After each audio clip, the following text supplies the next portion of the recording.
Hey, my name is Ryan, and today I'm reviewing my Jim Green Numzaan boot in their Veg Tan natural leather. This might be the best boot value you can buy, but there is one critical flaw that I have that might derail the whole thing. So thank you so much for watching this video. Please enjoy.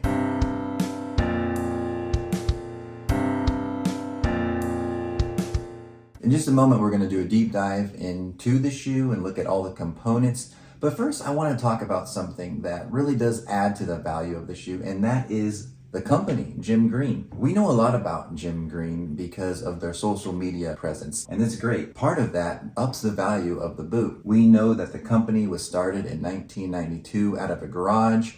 And it's one of those feel-good stories, right? They have started from humble beginnings and now they're a great shoe company. They hail out of South Africa. All the components and the leathers come from South Africa. These boots are handmade in South Africa, and it is an ethical company that does stuff for their community. I won't get into all that right now, but one of the highlights of the company is how much we know about it, how much we know about the factory. And part of that is their YouTube channel. If you're interested in this boot, subscribe to their YouTube channel because they're super transparent on their policies, on the whole company. You get to see basically the CEO do the YouTube channel, which is a real rare privilege. So again, to me, that adds value to this boot, knowing so much about it, having kind of a connection to the company and to who's running the company. That's the first thing I wanted to mention.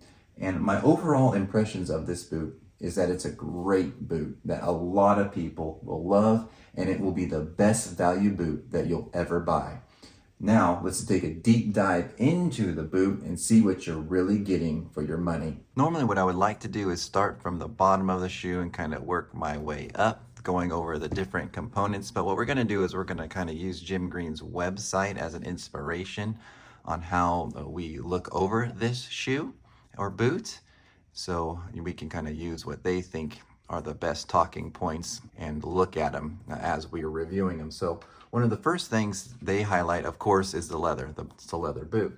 So it's manufactured with a double layer of leather. So your first layer, your outside layer, is 2.2 millimeters full grain leather with a 1.6 millimeter calf skinned lined leather. So it's a really thick boot, and this natural veg tan leather is very stiff, but it's very pretty. I mean, I love a natural leather. I mean, here you can see kind of some grain in the leather, just a beautiful boot. It will take a lot to break these boots in, but that's okay. If you're buying these boots, you're kind of getting into the heritage boot game, then you're going to want to have that break in, because once these things are fully broken into your foot, it might feel like a cast at first, but then it will feel like a slipper. That double layer of leather does help with the waterproofing.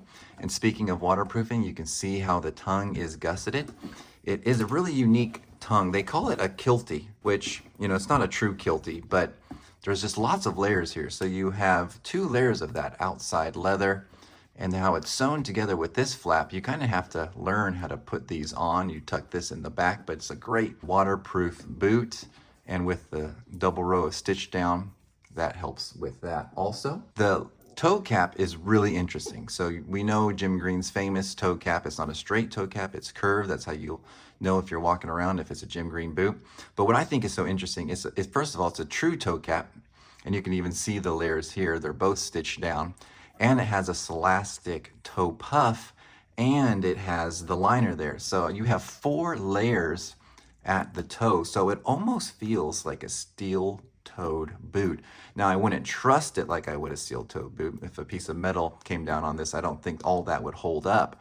But it is, you know, really durable. I mean, if you're trying to work in these and you wear through toes, I mean, you're going to be able to, you know, use this boot for a long time before you wear through it. So that is a great feature of the boot, but it's not going to be easy to break in. You also have a stiffener here in the back. Of course, this will eventually hopefully wear into your heel and cup your heel nicely, so that's nice. I don't think it's like a veg tan heel counter like you get in some of the nicer boots, but still probably plenty adequate for this style boot. Now we're going to talk about the sole. So this is Jim Green's frog grip lug sole, they say, but it's really like a mini lug sole. And you can see from the top down, it doesn't look like a lug sole. It looks like a good sole that is more of a casual and not really like a beefy, chunky sole. Now this boot is available in a thicker lug sole, but I think Jim Green's whole goal with this sole was that you could take it to the office and it doesn't look like you're wearing a work boot. And I think they succeeded on that. It's a nice sole from kind of the top down look, and it's sleeker, but it does have a lot of good grip. I mean, they call it their frog grip sole. You can see what it's composed of. And I haven't wore these a ton outside, but they really are a really well gripped sole. It feels more like a wedge sole. And because Jim Green also puts a steel shank in the boot, you do feel a lot of support underneath that sole. And so while we're talking about support, I want to talk about the midsole and what they're calling the slip sole. So I think this is the best way to construct this type of boot. And let me tell you why. So it's a stitch down construction, and that stitch down goes through the thick veg tan leather midsole and then a very thin rubber slip sole. And why I think that's so great is that the stitches don't go through the sole. So that means this could be resoled fairly easily. So once this sole wears out, which is a softer sole, so it will wear out, you can go to any local cobbler, have them peel that sole off and just glue a new sole, they'll sand it, and you're done. It's a much more affordable resoling as opposed to the Pacific Northwest boots that are stitched down like this, that go through the sole and they have that double row stitch down. Now that you might have to send that back to the actual maker. Not a lot of cobblers in my area will do that type of resoling. So this boot really is way friendlier. I mean, I think with this type of sole, you could almost resole it. With a heat gun and some minor tools, it might not be the prettiest thing, but you just need to peel this outsole off and you have that thin rubber slip sole, which bonds better to the rubber sole. I think that's like the perfect way to make this style of boot, with the nice thick veg tan midsole that will conform to your foot and give you a ton of stability along with that shank, and then stitch to that slip sole, which will make it super easy to resole in the future. And then while we're talking about the sole, we've got to talk about the lasting board. So the lasting board is also a thick piece of veg tan leather, and that's what really is the key to why these boots are so amazing. So if you're getting into heritage quality footwear, you're going to be wanting a leather, a lasting board, or a leather insole, it's called. Basically, the foundation of the boot, you want it to be leather, because that leather is going to be what breaks into your footprint and what makes it more comfortable over time. You know, with like Thursday boots, for instance, with the fiberboard midsole and the pour-on topper on that, what will happen is instead of it really breaking into your foot, it will just break down over time. So they'll last. Thursdays are great. I've made a couple videos on them, but they're just not going to last as long. Where this, it might be a little bit more uncomfortable to start, but you have just a ton of leather underneath your foot that's going to break in to your foot shape, and it's going to be super comfortable. I mean, the break-in's going to be hard, but it will be worth it. Trust me. And for $250 to get that much leather underneath your foot, I mean, that is a steal of a deal. I can't imagine a better deal than that. And of course, you know, you'll go through tons of soles. Well, not tons of soles, but you'll go through resole after resole and you'll still have your footprint. And that is the key to good quality footwear, is being able to resole the shoes several times while keeping your original footprint in the shoe. That is what makes it so amazing. If you want to know about sizing for the shoe, see my unboxing video, because I do something a little different with the sizing that I went against recommendation and it worked great. So just see the unboxing review I did a couple weeks ago. But let's move on to the overall design of the boot. It is a rugged boot, right? It's not like a very refined boot. It's rugged, right? This is what you're getting it for a semi-casual or semi-work boot, casual boot. And it's just reinforced really nicely. This is really thick. I mean, you have a ton of layers of leather there that just really are going to make this boot last a long time. So it has this backstay, I think that's what it's called, that kind of cuts off short, and you have a little bit of a, you know, usually you'd see this as a padded heel, and in some boots, but it's just another layer of leather. I don't know if that's by design. Is it easier to do this? Is it easier to get a nicer piece of leather that's smaller? I'm not sure, but the design looks good. I mean, it's a good overall design. It doesn't have the most elegant curve.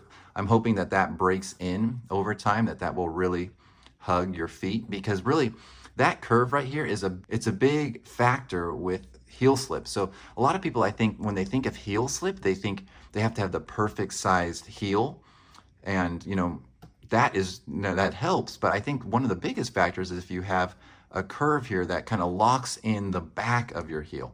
So you can have a heel that's a little bit wider and that's not touching all parts of your heel at once if you have a nice curve, and that will actually prevent your heel from coming up. So hopefully that will break in over time. That's going to take some time, I can guarantee it. But the overall design, it's just a pretty boot. It's got that unique tongue that we already talked about. They just did a good job with designing it. I mean, but it's very recognizable as Jim Green too, so I love that about the company. Then let's go to the hardware. So the hardware is pretty beefy, which you would expect on a casual shoe made for the bush. And I'm really, happy with the hardware. It's not like it's amazing. It's really cool that it is branded. That's kind of a special thing there. You don't really see it. It looks like a normal hardware from afar, but when you put it up, you can see the Jim Green branding. So the hardware is really great. The liner is kind of cool. I like this yellow liner. I don't know why it feels like a throwback to me, but really nice, supple, soft liner. And then you're not going to be able to see this that great, but there is that thick veg tan insole in there, and there's some glue squeeze out. That doesn't really bother me. I don't feel it, and I'm not, for 250 bucks, a little glue squeeze out is okay. And then this a bit of foam topper just to make the initial wear in easier. It might be covering some nails, or I'm not really sure. I guess I should have watched the construction video of this boot before I did a review on it, but it does just add some comfort to the boot. That will wear out, but when that wears out, the underneath layers of leather will already be molded to your foot, so you won't even have to worry about it. So that's, again, one of the great things about this boot. I kind of teased it before, but now we're going to talk about what I don't like about the boot. And I actually talked about this in my unboxing of the boot. And what it really comes down to is the boot from this angle looks great, right? So it looks nice. Now they give you a lot of, I know this is a stitch down construction, but I'm gonna call this a welt, right? So that extra leather there, they give you that for resoling, right? So if you wanna, you can do a lot of resoles without wearing into your stitch. And that is fantastic. I mean, they give you, a 1/4 of an inch at some points here. So again, that will keep these boots going on for a long time. And from this angle, it looks really good. The hard part I have with this boot comes with the inside. Here, maybe it'll be better with this because it's kind of laced up. The inside of the boot, there is no cut in here. It's kind of just flat. Here you can see it better like this. It's just flat. There is no cut into the inside of your foot. So what happens there is just inside the boot, it's just a flat surface. So I get a lot of my arch support off of that, a thinner waist, because the leather is tucking in and your arch can kind of sit against the leather. So there's not a lot of arch support here. And then it kind of just gives the boot a clunky look. It's just a wider look. And the last is already a little bit wider. I mean, it's more streamlined than I believe the Ranger boot, African Ranger. But with the thick, with the extra leather here, with the wider last, and with it not really tapering, it kind of feels sometimes like a snowboard boot. If any of you guys or gals know what I'm talking about, just how chunky a snowboard boot is underfoot. So, I have a size 12.5. It's a bigger boot, so it's just more substantial than I think what most people are gonna have, which is like a 9.5 or 10. So it might be worse with that, but that's just my opinion, and that is totally subjective. I mean, you could look at this and think this is gorgeous, this straight line, and that's great. Then you're gonna love these boots. They're gonna be perfect. But for me, when I look down on these boots, and especially when I kind of turn them in, it looks like there's just too much mass there. But I'm not gonna talk about that any longer, because overall, Everything else about this boot is so well done.